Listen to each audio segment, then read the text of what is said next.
आत्मनिर्भर भारत के सफर में भारतीय बाजार हर दिन नए आयाम छू रहा है और अब भारतीय खिलौना बाजार ने सबको चौंका दिया है। आपके बच्चों के हाथों में जो आज खिलौने हैं उसमें ज्यादातर भारतीय हैं और उससे भी बड़ी बात यह कि भारतीय खिलौने विदेशों में भारत की आत्मनिर्भर कहानी दर्शा रहे हैं।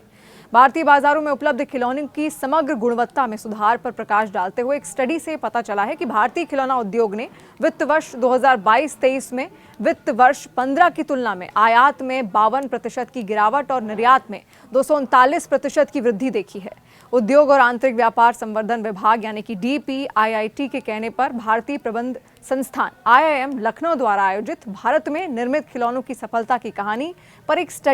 केस स्टडी में ये अवलोकन किए गए हैं। रिपोर्ट में कहा गया है कि सरकार के प्रयासों से भारतीय खिलौना उद्योग के लिए अधिक अनुकूल मैन्युफैक्चरिंग इकोसिस्टम का निर्माण संभव हुआ है। रिपोर्ट में इस बात पर प्रकाश डाला गया है कि 2014 से 2020 तक 6 वर्षों की अवधि में विनिर्माण इकाइयों को उनकी संख्या दोगुनी हो गई है। आयातित इनपुट पर निर्भरता 33% से घटकर 12% हो गई है। सकल बिक्री मूल्य में 10% की चक्रवृद्धि वार्षिक वृद्धि पर यानी कि CAGR से वृद्धि हुई है और श्रम उत्पादकता में समग्र वृद्धि भी हुई है।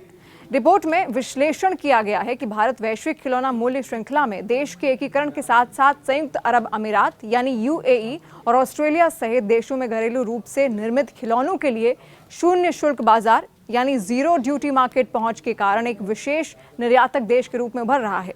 रिपोर्ट में यह भी कहा गया है कि भारत को चीन और वियतनाम जैसे दुनिया के मौजूदा खिलौना केंद्रों के लिए एक व्यवहार विकल्प के रूप में स्थापित करने के लिए खिलौना उद्योग और सरकार के बीच लगातार सहयोगी प्रयास जरूरी हैं। इस रिपोर्ट के अनुसार ये प्रयास प्रौद्योगिकी में प्रगति, ई-कॉमर्स को अपनाने, साझेदारी और निर्यात को प्रोत्साहित करने, ब्रांड निर्माण में निवेश करने, बच्चों के साथ